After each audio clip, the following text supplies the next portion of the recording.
আজকের এই ভ্লগটা বেশ কিছুদিন আগে রেকর্ড করা, যখন আমি গিয়েছিলাম বাসার জন্য সোফা কিনতে। তো বেশ অনেক দিন ধরেই আমরা সোফা কেনার কথা ভাবছিলাম, কিন্তু কিনবো করে কেনাই হচ্ছিল না। তো ফাইনালি আজকে যাচ্ছি সোফা কিনতে। তো এখন বাজে বিকেল 5টার মতো, আর লিমন ডিরেক্ট অফিস থেকে চলে আসবে স্টেডিয়াম ফার্নিচার মার্কেটে।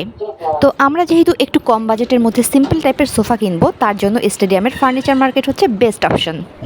আর বাইরে বের হয়ে দেখি কিছুক্ষণ আগেই হয়েছে বৃষ্টি, যার জন্য রাস্তা পুরো ভেজা এবং জায়গায় জায়গায় পানিও জমে রয়েছে।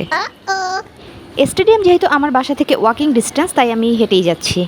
বৃষ্টি শেষ হওয়ার পরে ওয়েদারটা কিন্তু দারুণ থাকে, আর এই চমৎকার ওয়েদারে হাঁটতে বেশ ভালোই লাগছিল।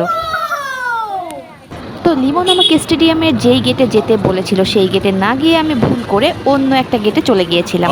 পরে এখন আবার উল্টো দিকে ব্যাক করছি।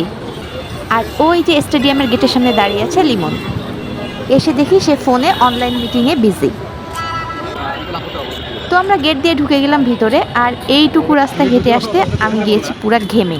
তো আজকের মতো এ পর্যন্তই, আর দেখা হবে নেক্সট ভ্লগে।